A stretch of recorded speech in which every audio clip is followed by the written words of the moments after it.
Šesto pitanje. Why do you want to work here? Razmislite zašto vam odgovara baš taj posao. Šta vam taj posao pruža što ne biste našli negde drugo? Poslodavac želi da vidi da je to upravo onaj posao koji ste vi čekali. I want to join your company as it is one of the best NSC in the field and it provides a good environment for working.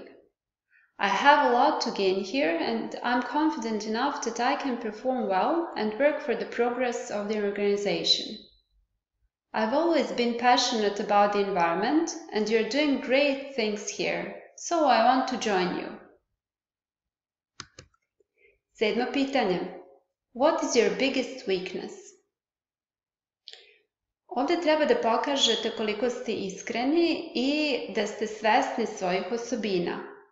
Nemojte tvrditi da ste savršeni, da ste najbolji, da nemate ni jednu manu, ali ni da ste beznadežan slučaj. I used to be really bad at delegating to others. I thought nobody could do things as well as I did. But it was a huge problem because I never had enough time for my family. Then I started delegating easier tasks. Gradually, I managed to delegate even some time-consuming tasks. It is still something I need to improve, but I'm getting better at it. Osmo pitanje. Tell me about a challenge or conflict you faced at work and how you dealt with it.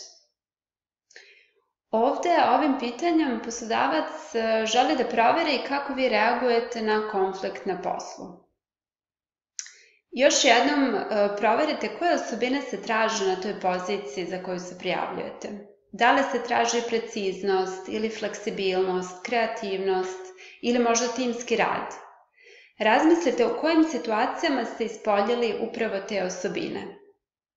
Ispričajte jednu priču i tako ćete pokazati da imate upravo te osobine i kako ste ih pokazali u jednoj situaciji.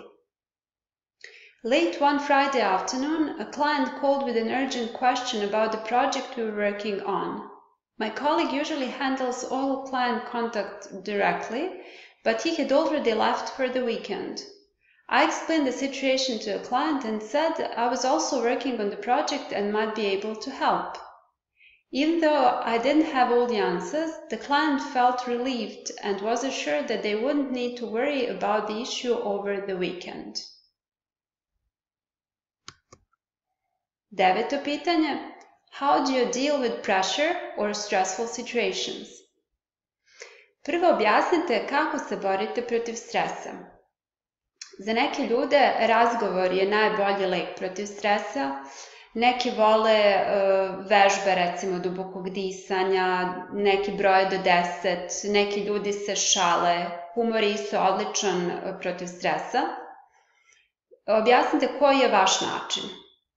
I na kraju navedite neku stresnu situaciju koju ste prevazišli, u kojoj ste se pokazali, u kojoj ste se vi dobro snašli.